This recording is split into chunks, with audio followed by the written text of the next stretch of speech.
Hello,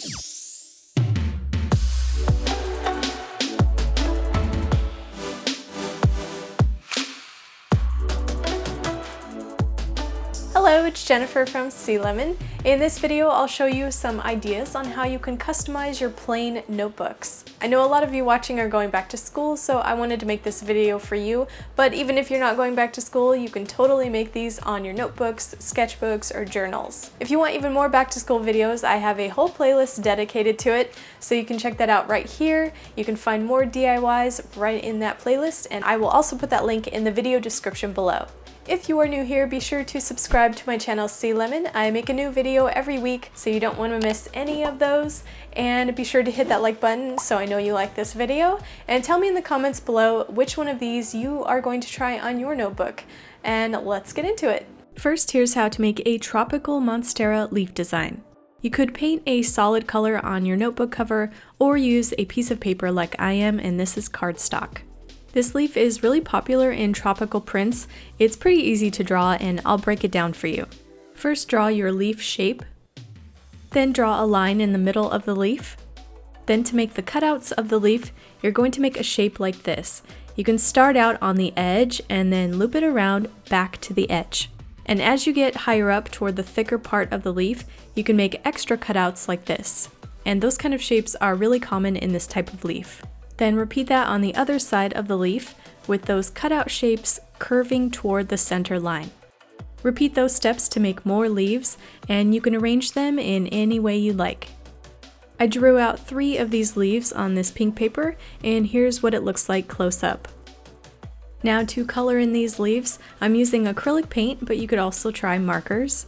I'm going to first fill them in with a solid darker green color. Then wait for that paint to dry, and then add some highlights with a lighter green. This will add some dimension to the leaves and make them pop out a little bit more. You can make them even more realistic if you want to. It's really up to you how you want to paint these leaves.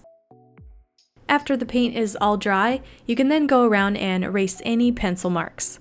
Then I'm going to add some glue stick to the notebook cover and then glue down the paper.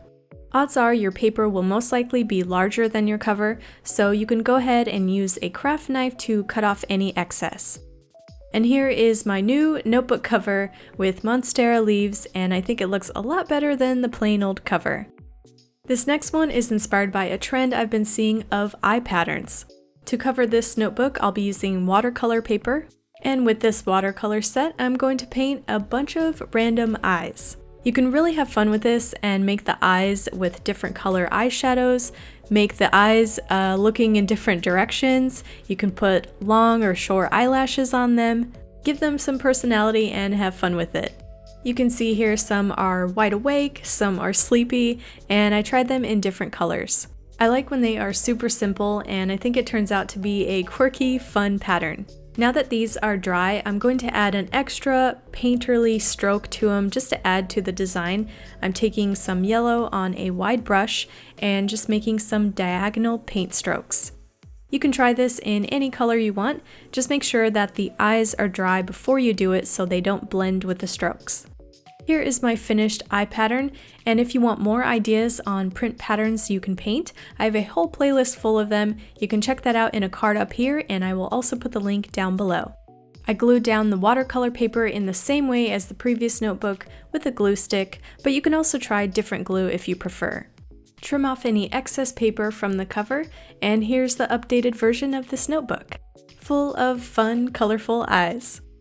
Another idea, you can try a holo cover for your notebook. I'm using this gold holographic paper which I found at the craft store. I recommend using a thick piece of paper.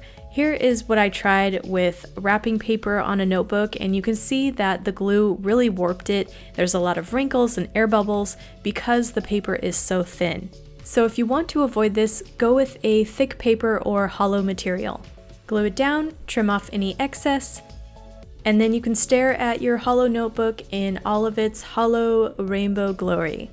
This one is gold, but they also come in silver or different patterns and textures, and you could do this with any decorative paper. And now for the notebook hacks. If you want to add a bookmark to your notebook, simply use a piece of ribbon, and if it's a spiral bound notebook, you can slide that through on the first metal part of the spiral and form a knot with the ribbon.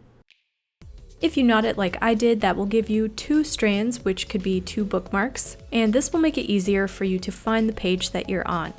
If you don't have a spiral to work with, you can also glue the ribbon to the inside of your cover. I glued the end to the back inside cover on this one, and from there you can bookmark your page. Another way to organize your pages is to make tabs with dot stickers.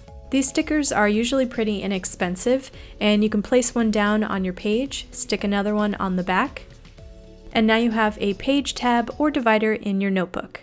You can try different placements or colors to organize the subject matter on your pages. Another hack you can try is adding a pen holder to your notebook. I'm using a piece of elastic band, and I'm going to put that on the inside of the back cover. Wrap your pen to estimate the size of the loop. For stapling this, you could add a piece of tape to hold it in place. I was going to do this method until I ran out of staples, so I'm going to use the glue gun instead, but either way will work. You can glue it in a way that the band wraps around the back cover, and then it's ready to hold your pen. Now you're less likely to lose your pen, and it's always next to your notebook ready to go. I hope this video gave you some ideas, and if you try these out, I would love to see your project pictures. Share your notebook pictures with me on my social links, and be sure to add a hashtag #heysealemon. And if you have any notebook hacks that you've tried, share it in a comment below, and don't forget to subscribe to my channel, and I will put a couple of other notebook related videos right here. These links will be in the video description below, and I will see you guys next week. Bye!